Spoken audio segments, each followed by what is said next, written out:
এমন সে যথার্থ কথাটার মাঠ পর্যায়ে আপনাদের প্রতিফলন আছে কিনা? আপনাদের নেতাকর্মী মানে কিনা এই বিষয়টা? প্রতিফলন তো অবশ্যই আছে। যেমন ধরেন, আমি যতটা জানি কিছুদিন আগে আমাদের ভারপ্রাপ্ত চেয়ারম্যান সাহেব বলেছেন যে কোন রকম সামাজিক সালিশি কর্মকাণ্ডে বিএনপির কোন নেতাকর্মী জড়িত থাকবে না। তো এইটা ডেফিনেটলি একটা খুব ভালো পজিটিভ ইম্প্যাক্ট পড়েছে সোসাইটির প্রতি।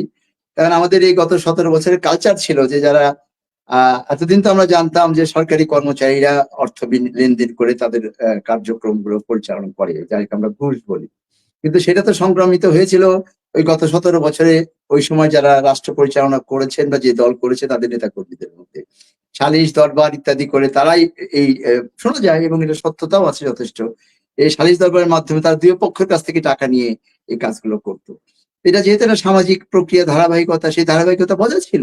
এবং ওই ৫ই আগস্টের পরে তো ওরা চলে গেছে, আওয়ামী লীগ তো চলে গেছে, কিন্তু আওয়ামী লীগ ছাড়া অন্যান্য যে সমস্ত দল এবং যারা মাঠে আছেন তারা তো এইটার ধারাবাহিকতা চলছিল। তো সেটার মধ্যেও নানা ধরনের প্রশ্ন বিতর্ক উঠছিল দেখে আমাদের চেয়ারপারসন এটাকে নিষেধ করেছেন। এবং নিষেধ করার পর থেকে এখন তো আমি যতটুকু জানি, বিশেষ করে আমার এলাকায় আমার অঞ্চলে এখন এটা অনেক কমে গেছে এবং আস্তে আস্তে এটা বন্ধ হয়ে যাবে। এটা বন্ধ হয়ে যাওয়া মানে এটা তো একটা অনেকটা পজিটিভ দিক।